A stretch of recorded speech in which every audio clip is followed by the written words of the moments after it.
안녕하세요. 무척 오랜만에 녹화를 시작했습니다. 네, 최근에 한 달도 넘은 것 같은데요. 네, 좀 소재가 별로 없었어요. 제가 그때 한참 그 뭐죠? 입시에서 그 수학 그 범위 줄어드는 걸로 제가 몇 번을 얘기했었는데 이제 그 주제도 좀 시큰둥해졌고 그 뒤로 특별하게 뭔가 하고 싶은 얘기가 별로 없더라고요. 죄송합니다. 제가 이렇게 막 이렇게 저렇게 막 뭐라고 해야 되나 설레발도 치고 좀 앞으로 열심히 하겠다 막 그랬는데도 네, 막상 또 할 얘기가 없으니까 또 이렇게 또 네, 녹화를 잘 안 하게 되더라고요. 네, 그러다가 이제 고민을 하고 있었는데 무슨 얘기하면 좋을까 하다가 최근에 좀 소재가 생겼어요. 그래가지고 그걸 가지고 좀 얘기를 좀 해보려고 합니다. 제가 이제 그 최근에 네, 이제 그 몇몇 분들한테 이렇게 좀 분들하고 수학을 좀 같이 공부하고 있어요. 뭐 가르친다라고 하기에는 너무 부족하고요. 너무너무 부족하고 그냥 한 2017년, 18년 그때부터 이제 저는 이제 뭐 수학을 일단 학부를 나오긴 했지만 학사를 하긴 했지만 제가 요새 같이 이게 같이 공부하는 분들하고 그런 얘기를 해요. 지금 너무 열심히 하는데 제가 열심히 한다고 해서 재밌는데 그리고 재밌고 그래서 선형대수나 뭐 이런 것들 재밌게 하고 있는데 당시에는 너무 제가 학부 때 수학 공부가 너무 재미가 없었어요. 네, 재미가 없었고 어쨌든 잘 안 했어요. 뭐 많이 안 했어요. 열심히도 안 하고 네, 수학관대도 네, 수학 자체는 네, 지금 생각해보면 아쉽기도 하고 또 한편으로는 요새 그래요. 요새 어떤 경험을 하냐면, 뭐, 요새 이제 많이 관심 가지는 수학 분야가 이제 집합론, 뭐, 미적분학, 그다음에 해석학, 위상, 뭐, 이렇게, 이제 뭐 선형대수도 그렇고, 이렇게 막, 책을 보고 공부를 하고, 이렇게 하다 보면, 좀 되게 좀 불경스러운 얘기일 수도 있는데, 이해가 돼요. 이렇게 읽으면 그렇구나 하면서 이해가 돼요. 그래서 이런 뜻이구나 이해가 되는데 그때는 정말 무슨 소리인지 하나도 모르겠더라고요. 예. 그래서 왜 그럴까 이렇게 생각을 요새 또 해봐요. 왜 지금은 이렇게 제법 약간 좀 까다로울 수도 있는 논의 뭐 정리 명제 수학에서 이제 정리나 뭐 명제나 뭐 이렇게 정의라고 하는데 그런 게 당시에는 왜 그렇게 좀 와닿지 않았을까라는 생각이 들더라고요. 무려 한 지금 그렇지만 25년 전 일이죠. 20년에서 거의 25년 전 일이긴 하거든요. 어, 25년에서 30년 전이네요, 사실은. 그렇죠? 예. 왜 그랬을까라는 생각을 해봐요. 그러면은 그냥 요새 드는 생각은 당시에 좀 준비가 안 됐다? 안 됐었다? 라는 생각이 좀 들어요.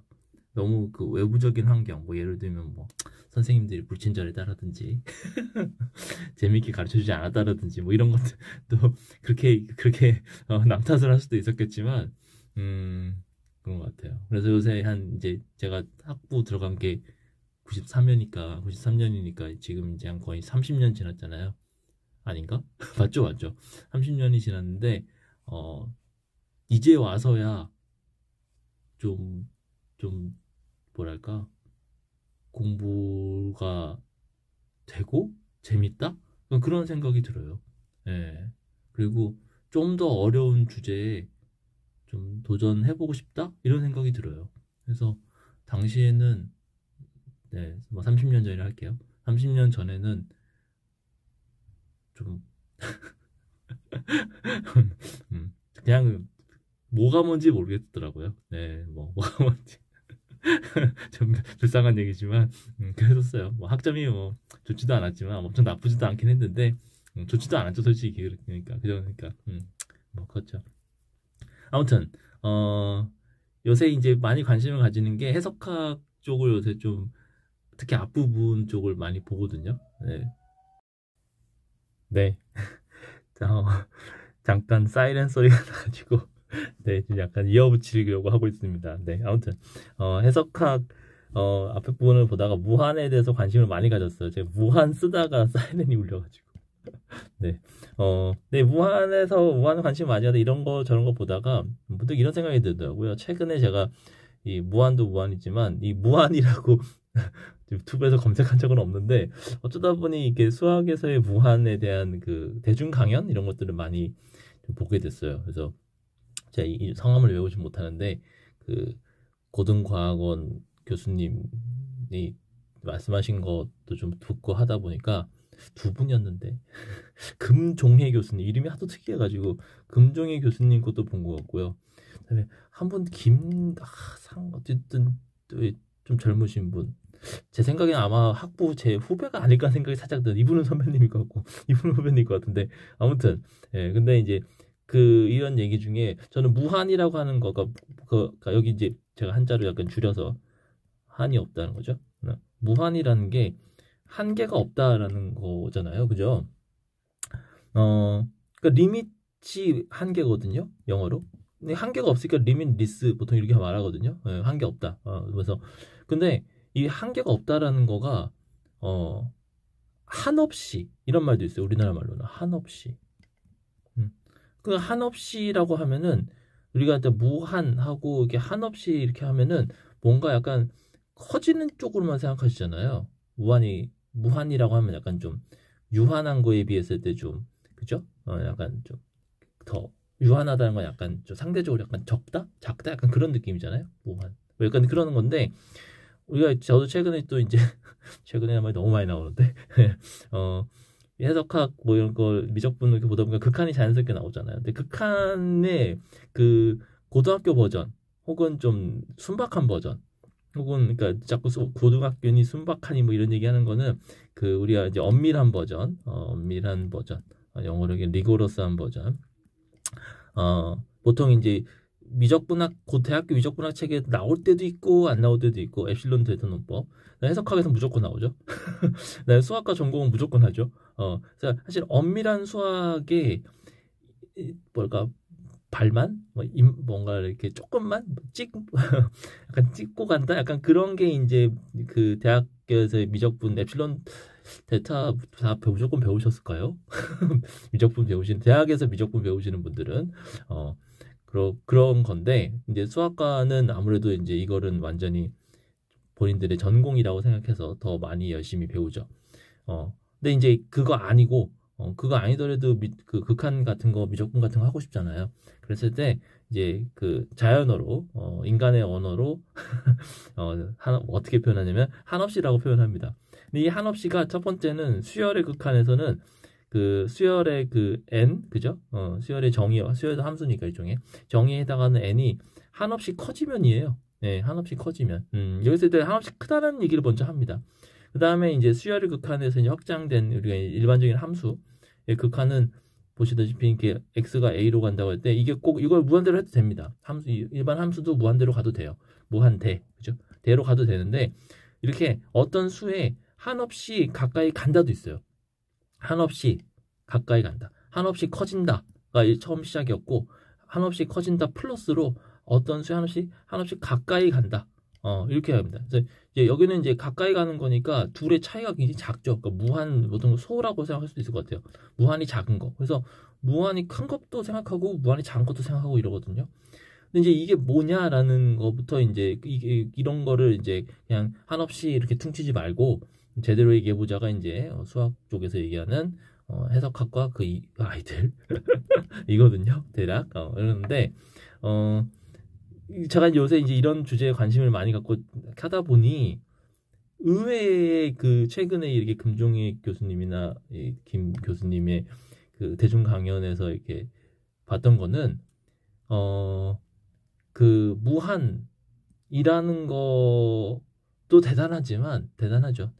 무한이라는 개념을 인간이 그 다루는 것도 대단하지만 그것보다 뭐 더 원초적으로 인간의 그 수학이 한번 이렇게 패러다임 시프트를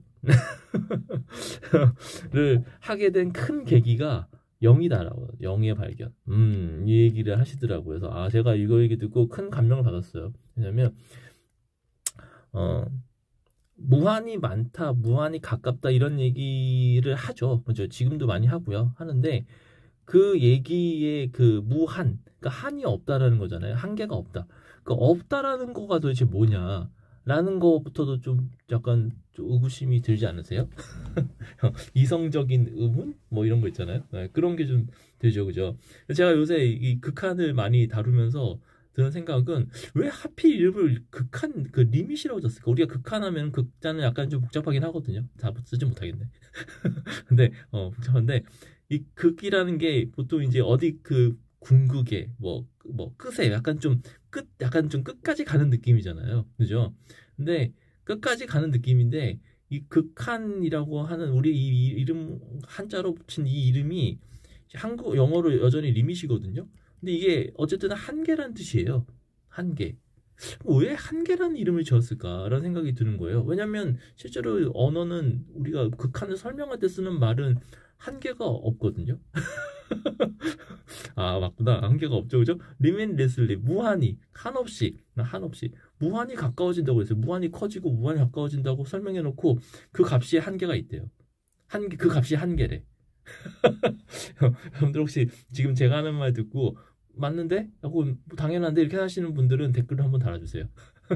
네, 다시 한번 설명하자면 뭐 고등학교에서의 극한 정의가 뭐냐면 x가 a로 한없이 가까이 갈 때 예를 들면 이제 조금 더 형식적으로 쓰면은 리밋 x가 a로 갈 때 fa는 fx죠, 죄송합니다. l 이렇게 하면은 x가 a로 한없이 가까이 갈 때 fx는 l로 한없이 가까이 간다. 이게 이 극한의 이 정의예요. 정의라고 해야 되겠죠? 네, 뜻이기도 하고 정의기도 하고 그래요.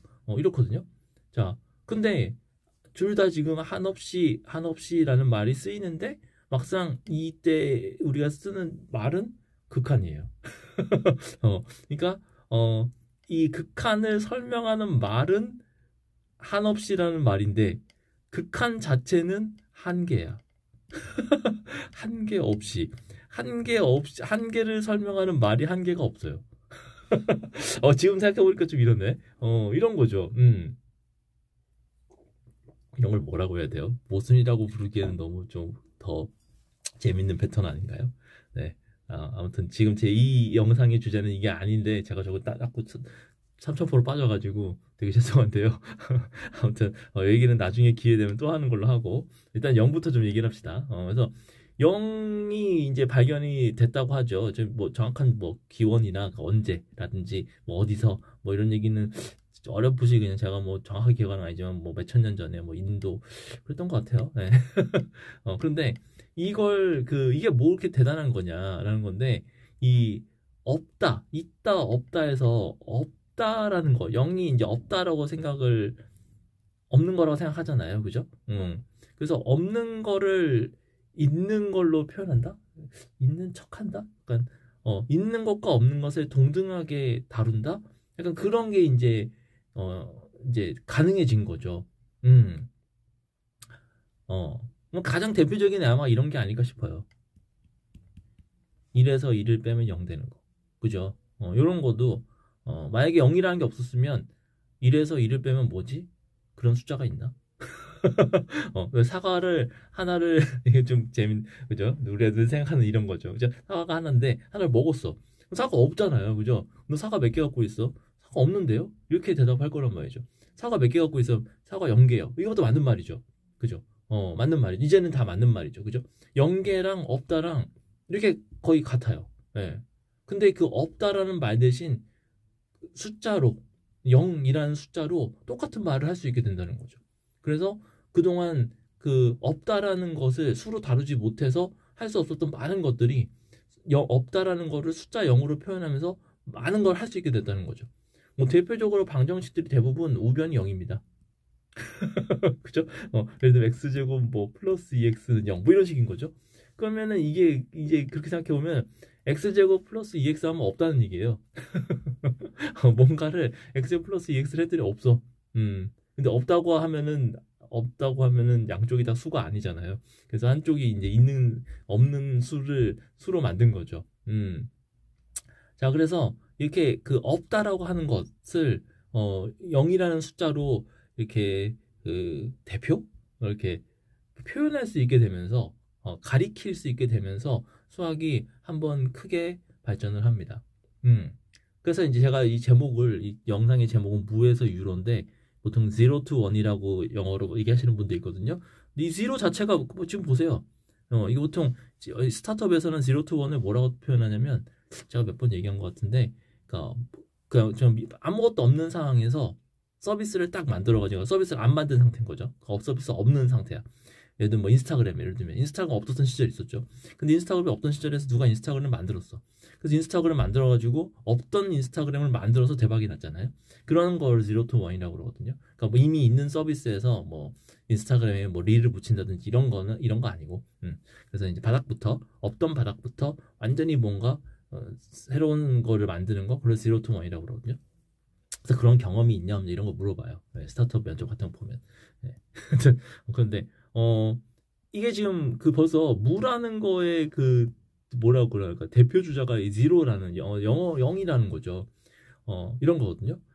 자, 근데 그래서 결국은 이제 무라는 걸 우리가 이제 그 일단은 다룰 수 있게 됐어요. 무를 다룰 수 있게 됐다.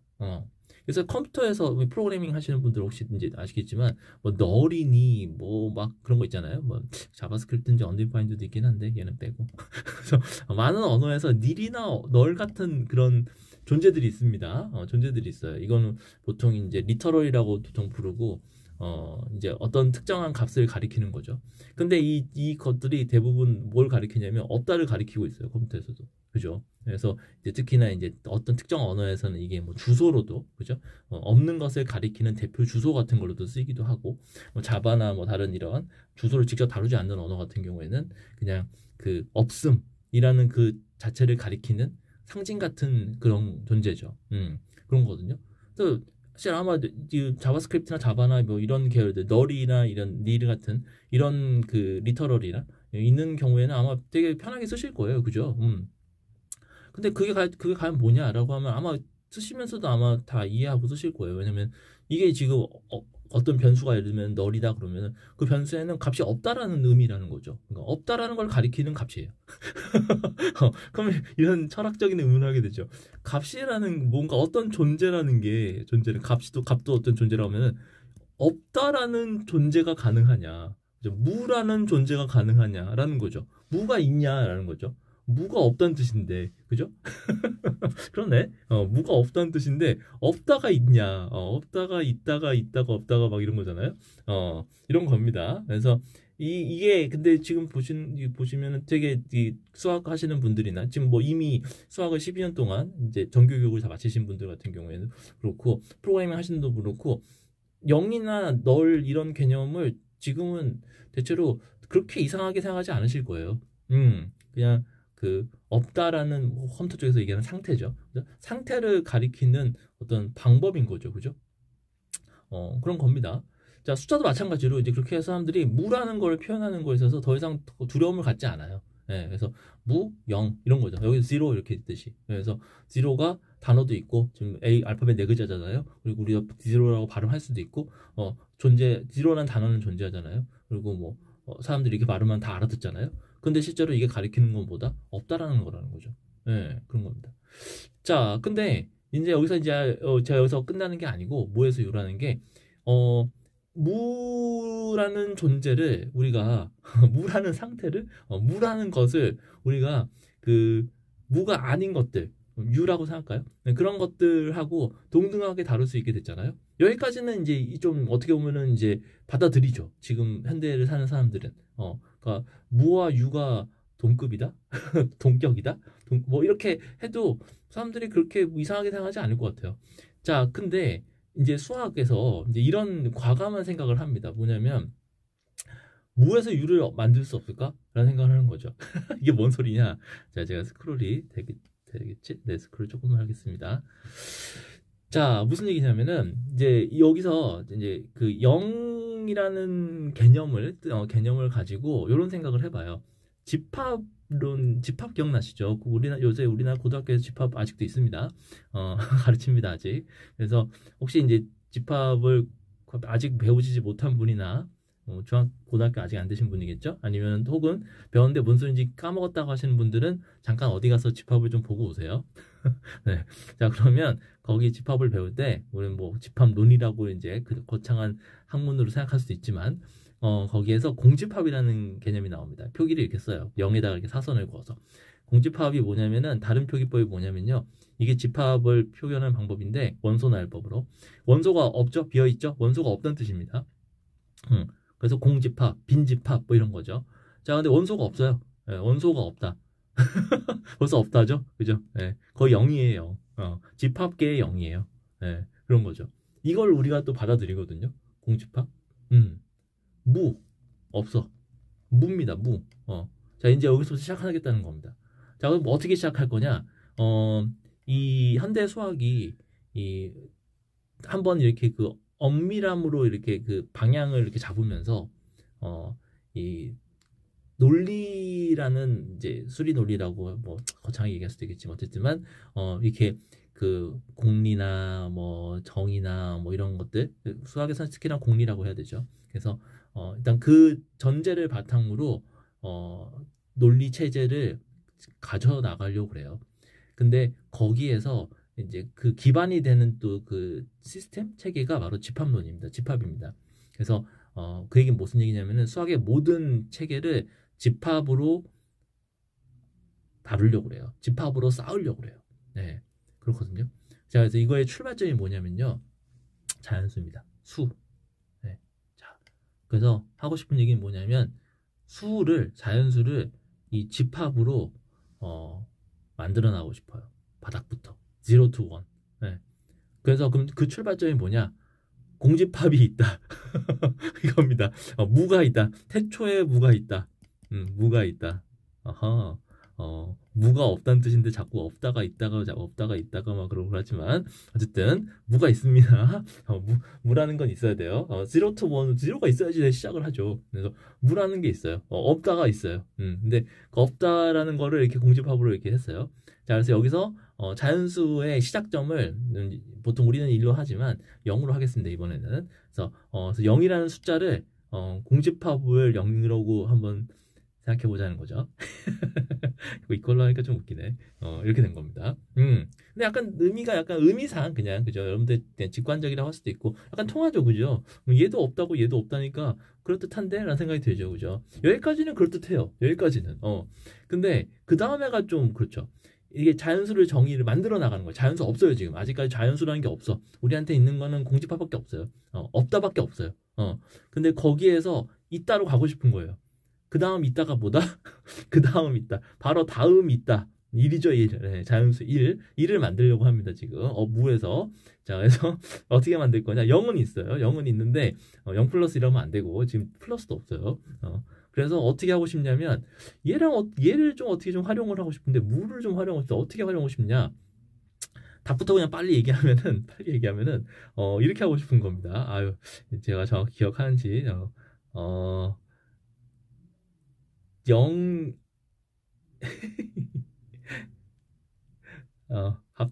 합집합은 있어야 돼요. 집합은 다 깔고 가는 거니까. 그래서 이렇게 이게 뭐예요? 자, 그래서 제가 지금 0으로 숫자로 쓴 거니까 이걸 이제 공집합으로 다시 바꿔야 돼요. 바꾸면 공집합, 합집합, 용집합 이렇게 된 거예요. 이렇게 된 겁니다. 최종 버전 이제 집합 버전. 이거는 이제 중간 이제 물론 0도 이미 우리가 정의하고 만들어낸 거니까 존재하는 겁니다. 그래서 이거는 이제 숫자 버전. 이거는 집합 버전. 사실 이제 둘 다 뭐 같은 거지만 어쨌든 이렇게 된 거예요. 자, 그러면은 이게 어쨌든 1이라는 숫자도 공집합으로 다 구성되어 있어요. 네. 공집합이 집합이라는 표현이 좀 무스강스러웠을지 모르지만 그러려니 하세요. 자, 그러면 이제 그 다음부터 2는 어떻게 되냐? 그 다음 건 여기까지 보면 이제 여러분도 아마 아하 이런 뜻이 오실 거예요. 뭐냐면 이것도 마찬가지로 이전 거랑 이전 거의 집합 이렇게 된 거죠. 그러면 이게 잘 보시면 이거를 또 이렇게 재기적으로 재기적으로 안에 더 들어가 보는 거죠. 한 번 더 들어가 보면 자기 반복을 하면 여기가 복잡해. 눈 돌아가죠, 그죠? 한번 써보려고 저도 한번 지금 그래도 한번 써보려고요. 그래서 여기가 가로를 한번 쓸까요? 네, 너무 헷갈리니까 이렇게 되고 이렇게 되죠. 여기가 복잡해. 여기가 1이 뭐였죠? 1이 와 1이 가로 한번 더 쓸까? 네, 쓰는 게 좋겠죠, 그죠? 우후. 에이, 이거 가로 쓸 필요 없겠다. 이렇게 되는 겁니다. 그래서 제가 하고 싶은 게 뭐냐면은 이런 거예요. 지금 제가 하고 싶은 게 뭐냐면 와, 여기가 제가 지금 하고 싶은 게 뭐냐면 여기가 지금 합집합 기호잖아요. 그래가지고 합집합 기호를 풀었을 수 있을까 생각이 든 거예요. 그래서 이렇게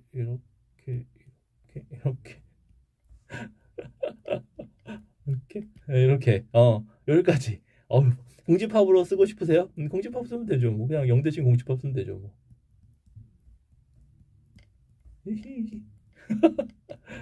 됐나? 맞나? 대강 뭐 이런 식이라는 거예요. 와, 대박이다. 지금 써놓고 보니까 대박이네. 그래서 원래 일반화하면 무슨 얘기냐면은 제가 다음 수라는 기호가 아마 정확하지는 않은데 이걸 거예요. 아마 플러스일 거예요. 지금 이거 사실 필기체 대문자입니다. 제가 필기체를 써가지고 그래서 이게 아마 그 A의 다음 거는 A랑 A의 집합을 묶은 합집 이렇게 아마 정의했을 거예요. 예, 이렇게 해서 자연수를 쭉 만듭니다. 이게 페아노의 공리인가? 맞을 거예요. 네. 어쨌든 이런 거예요. 자, 그래서 제가 하고 싶은 얘기는 뭐 그런 구체적으로 뭐 이런 거 아니고 그냥 그 이 뭐까 개념 뭐 생각에 있어서 무에서 유를 만들어가고 있다. 무, 유, 유, 유 하면서 쫙 만들어가고 있다는 거죠. 그래서 무에서 유를 만든다는 거에 한 사례를 이렇게 보면서 참 흥미롭다라는 생각이 들었어요. 그래서 그러니까 이렇게 만들었다는 거는 모든 수가 다 공집합에 어쩌고인 거예요. 네, 없는 거에 어쩌고인 거예요. 근데 왜 하필 이렇게 했을까라는 생각을 해보면 일단 집합이라는 개념, 뭐 그다음에 공집합, 뭐 합집합, 교집합 뭐 이런 거 있을 텐데 집합, 그 교집합, 합집합 이런 연산은 기본적으로 어떤 집합이 존재해야 그게 가능하거든요. 그래서 결국은 이 논의를 할 때 그 연산에 지금 같은 경우 합집합이죠. 합집합의 대상이 되는 집합마저도 그 출발점의 존재를 최소화하고 싶다는 거예요. 그 최소화하는 방법이 뭐냐? 지금 보시는 것처럼 없다를 없다만 있다고 하는 거죠. 없는 집합, 공집합, 원소가 없는 집합만 존재한다고 최소한의 가정을 해서 여기서 이런 얘기가 나오는 거죠. 네. 그래서 제가 이제 최근에 이렇게 선형대수나 이렇게 다른 공부들 하다 보면 이제 제가 이런 생각이 들더라고요. 어떤 개념을 정의할 때나 뭐뭐는 뭐뭐 집합이다 이렇게 얘기 많이 해요. 근데 예를 들면요, 지금 그 선형 변환에서 그 핵공간, 상공간, 핵공간, 영공간, 영어로는 이제 뭐 커널이니 이미지니 뭐 레인지니 뭐 널스페이스니 뭐 이런 거 하거든요. 근데 그거의 정의가 뭐 책에 따라 다를 수도 있겠지만 이제 제가 주로 보는 제 프리드버그 같은 책 같은 경우는 셋으로 집합으로 정의합니다. 그러니까 자, 그래서 너 NT라고 보통 쓰거든요. 선형 변환의 T면은 NT 혹은 뭐 이렇게 RT 이런 식으로 쓰는데 이 정의가 집합이에요. 이건 셋이다라고 하고 뭐 레인지도 셋이다라고 이렇게 합니다. 근데 이거에 다른 정리는 아니지만 정리가 중요한 정리가 뭐냐면 이 NT, RT가 그러니까 이 이름상으로 얘는 널 스페이스긴 하죠, 그렇죠? 얘는 레인지고. 근데 얘네들이 시작점은 집합인데 실은 얘네들이 서브스페이스라는 거예요. 네, 각각 정의역과 공역의 그 벡터 공간에 서브스페이스 부분 공간이라는 얘기를 합니다.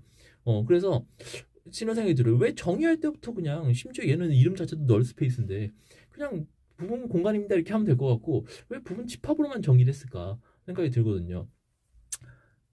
뭐 그런 얘기 있잖아요. 뭐 칸토어, 게오르크 칸토어, 게오르크 게오르그라고 하면 자꾸 요새 그 NBA 선수 중에 게오르그라고 불리는 조지 어 갑자기 갑자기 이름 생각이 안 나네. 뭐 성이 생각이 안 나네. 근데 어쨌든 우리는 게오르그 칸토어가 대표적이죠. 그래서 칸토어가 뭐 수학의 본질은 자유에 있다 이런 얘기 하잖아요.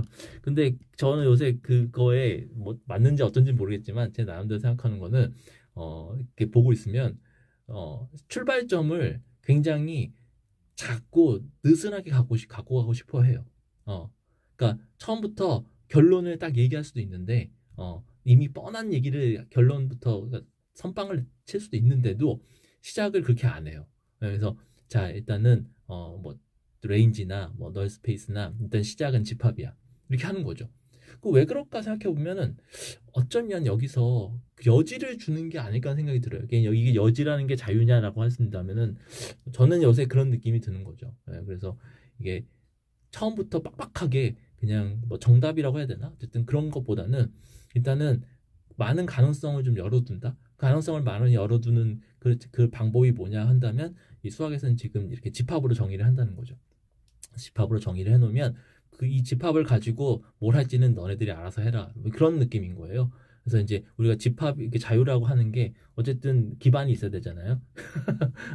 그래서 그 자유라는 걸 누리기 위한 기반, 뭐 질서라고 표현할 수도 있을 테고, 뭐 그런 게 있겠죠. 네, 그런 게 수학에선 집합이 아닐까라는 생각이 듭니다. 그래서 제가 많이 보는 그 수학 지금 조건희 교수님도 현대 수학이 집합과 함수를 주 수학적인 대상으로 얘기한다라고 많이 말씀하시거든요. 저도 거기에 대해서 가면 갈수록 공부하면 갈수록 그 공감을 하는 게 이제 이 집합이라는 어떤 그 자유를 가지고 그 위에서 뭐 자유라 이게 집합이라는 자유가 아니죠. 집합이라는 근거, 기반, 뭐 저는 자꾸 책임이라고 말하고 싶은데 책임이라고 해야 되나 모르겠네요. 어쨌든 이 그걸 바탕으로 그 위에서 자유롭게 뭔가 하고 싶은데 그 자유로움의 산물이 뭘까라는 게 저는 요새 구조라는 생각이 많이 들어요. 그래서 이거 수학적 구조라고. 그래서 이제 대표적으로 대수 구조도 있을 테고, 대수 구조나 아니면 뭐 위상 구조도 있고, 그다음에 뭐 순서 구조도 있고, 뭐 있죠. 근데 그런 구조가 아닐까 하는 생각이 들더라고요. 그래서 저는 요새 서형대수를 많이 하니까 서형대수는 아무래도 이제 대수 구조죠. 그래서 대수 구조, 그다음에 또 내적도 들어가고 내적 구조도 생기고, 그래서 그런 구조들이 그 집합 위에서 이렇게 또 꽃을 피우는 거죠. 그 자유롭게. 이런 생각이 들어요. 그래서 요새 좀 마음에 드는 거는 수학의 구조에 대해서 좀 뭔가 책이라고 하면 너무 부끄러운데 한번 좀 써볼까? 뭐 그런 얘기를 해볼까? 생각이 좀 들었습니다. 자, 이번 주제는 일단은 무에 대해서 얘기를 해봤습니다. 이 영상을 잘 합칠 수 있을지 의문인데 아무튼 여기까지 하겠습니다. 네, 고맙습니다.